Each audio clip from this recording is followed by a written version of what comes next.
আব্বা আব্বা ঈদের দিন চলুন গোস্ত কালেকশন করতে যাই। না আফা আপনারাই যান, আমার এটি শরম করে, আমি পারবো না। আরে আপা রে সরম পাইলে কি গোস্ত বাসায় আইলো? হ্যাঁ পোলাপাইন দিয়ে আছে, এদিন মহে গোস্ত দেওয়া লাগবো না, চলেন। আফা সবই তো বুঝি, তাও যান, আপনারাই যান। আচ্ছা ঠিক আছে, আপনার খুশি এইটা, বৃষ্টি আইবো, আমি আবার যাই, বুঝছেন?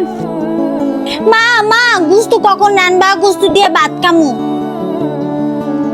হ মা রানমু তো, তুমি একটা কাজ করো, তুমি যাই খেলা করো, মা রান্না করতে যাইতাছি, ঠিক আছে? তুমি খেলা করো, যাও। আচ্ছা। হে আল্লাহ, আমার তো স্বামীও নাই, যে আমার স্বামী আমার মায়ের লেগে গোস্তের ব্যবস্থা করছো।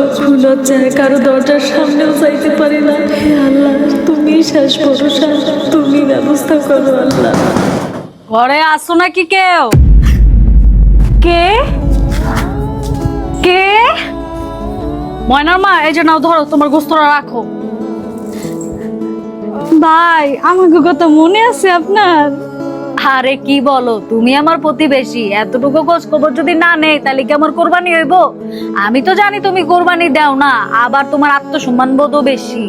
অন্যরা যেমন গোস্ত টোস্ত কালেকশন করে নিয়ে আসে, তুমি তো লজ্জায় যাও না, এটা তো জানি নাকি। আচ্ছা সমস্যা নাই, বাচ্চাটারে নিয়ে গোস্তটা রান্না করে খাও, ঠিক আছে? আর যদি কখনো কোনো কিছু লাগে বাইরে জানাও, ঠিক আছে? জি জি আচ্ছা আল্লাহ হাফেজ, থাকো থাকো, জানাও। আচ্ছা আচ্ছা।